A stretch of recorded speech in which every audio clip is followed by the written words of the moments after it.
And so this also an awareness that these identity names and labels are not always shared, you know? So I think some people don't, you know, like even now, it's like even more complicated. Like when you say BIPOC, what does that mean? Like it's not always so intentional, the words that people use and the the associations that you have with it, you know? And so I think um there's always been uh you know, a check. I'm like, is this, you know, is this a Black centered space? Like, should I be here?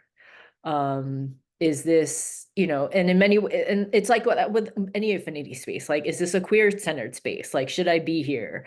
You know, what is my proximity? Like, what is that's a question I ask myself all the time. Like, what is the appropriate proximity to other folks in the room? Like, what is the desired closeness that we all want from each other, but also like, you know, making sure that safety is in place and things like that. And so, you know, even now when going to some meetings or projects, you know, there's just always like a check.